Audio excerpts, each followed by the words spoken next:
Joan Marie Verba has a Bachelor of Physics degree and was an associate instructor of astronomy. She currently works as a writer, an editor-publisher, and a web developer. She is a member of the Science Fiction and Fantasy Writers of America and the International Association of Media Tie-in Writers. Joan Marie, take it away. Happy to. Thank you very much. Hi, I'm Joan Marie Verba, and I have a giveaway, a PDF file of this young adult haunted house story, Defying the Ghosts. The story is about an 18-year-old who was thrown out of the house by her widowed mother on her 18th birthday. She has been trying to find permanent shelter and hasn't been able to. She hears of a haunted house where the owner will give the house to anyone who can stay overnight. She finds people who have tried to claim the house earlier and asks them about their experiences. At this point of the story, she's in the house and the ghosts are actively trying to drive her out. Chapter 7.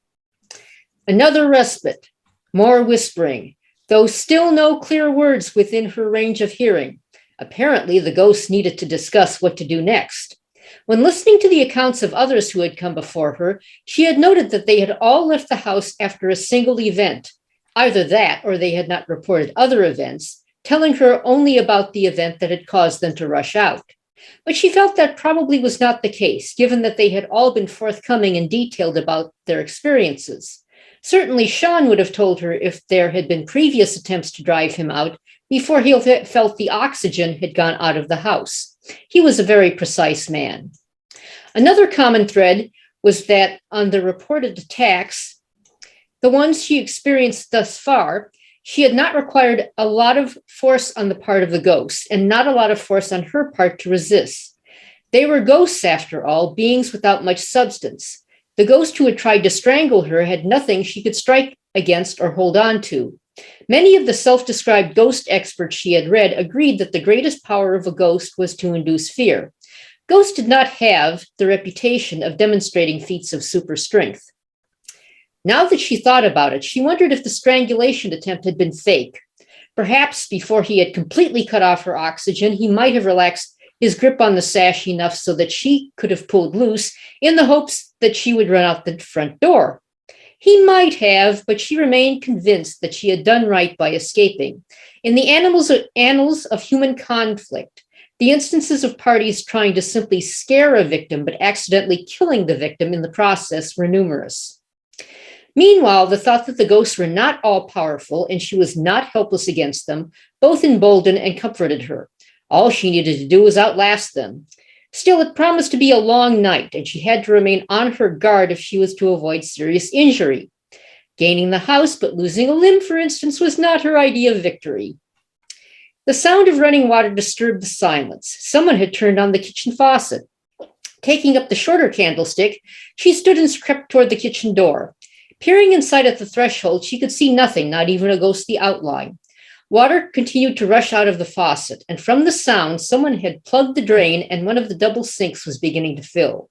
Ghost or not, she was not going to allow the kitchen floor to be flooded.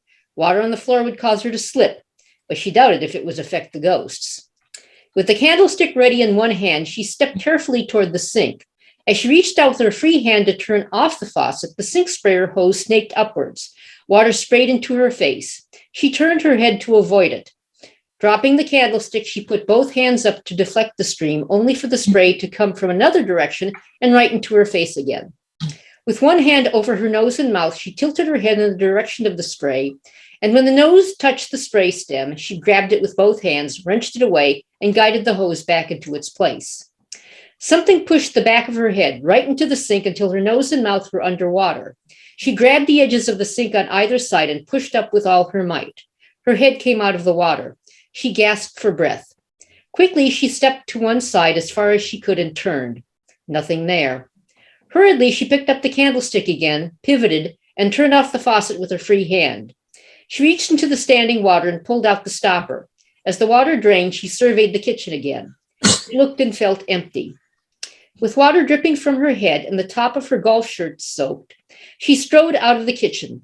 She paused to turn off the air conditioning, hoping that would help her get dry faster, and walked up the stairs. The linen closet door remained open where she had left it. Still clutching the candlestick, she rooted around with her free hand until she felt a towel and dried herself the best she could one-handed. Thinking a towel might be useful, she draped it around her neck. Her earlier thought about retrieving a pillow came to mind. She stepped back to see if one was immediately evident on the shelves. Clunk. Not again. She sighed. The shaft? But no, the shaft had to be on her right. The noise came from her left. She turned. A tall man strode toward her, carrying a large wooden beam. This was not Calvin, though this ghost too had a muscular frame. She considered the small candlestick in her hand and decided what she needed was the large one instead. All she had to do was run down the stairs and retrieve it. Except she couldn't. Just the act of turning met with resistance, as if her muscles had stiffened.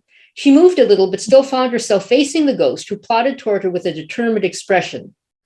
This reminded her of a recurring nightmare in which she would be chased by a deadly monster, but was unable to move more than a few inches at a time. As in the nightmare, even pushing with all her effort and expending all of her will resulted only in a slight change of position. The ghost plodded on. She needed a plan B. Ghosts might be affecting her muscles, but there seemed to be a limit to their power as well as their imagination. In this case, maybe gravity was her friend. As much as she wanted to get away from this menacing ghost, she put all her effort into turning to one side and leaning forward. She started bending her knees and raising up on the balls of her feet. All the while, she kept an eye on the ghost, who advanced steadily. Just as he lifted the wooden beam, apparently to strike, she began to topple, and as she fell, the muscles loosened, and she was able to crouch, push off with her feet, stretch out on her side, and slide on the floor past the ghost. Once clear, Charlene scrambled to her feet and grabbed the wooden beam from behind. There was little resistance, but when the beam came loose, she found it was sufficiently thick that she had to drop the candlestick and hold it with both hands. She ran past the ghost to the door of the shaft at that level and dropped the beam into it. A second later, she heard a satisfying thud. She swung around quickly. No ghost. Scanning the room, she walked to the candlestick, picked it up, and cautiously padded down the stairs. Once at ground level, she paced the floor of the main room, looking up, looking around. No sign of ghosts. She lowered the candlestick, and in doing so, she realized that her muscles had tense. To reassure herself that she still had a full range of motion, she rolled her shoulders, raised her arms, and performed a few windmills and brought each knee up in turn. Satisfied, she walked to the chair by the window, folded the towel, and placed it on the ledge. She put the candlestick next to the other one. Making sure that both candlesticks were within reach, she sank into the chair, threw her head back, and sighed.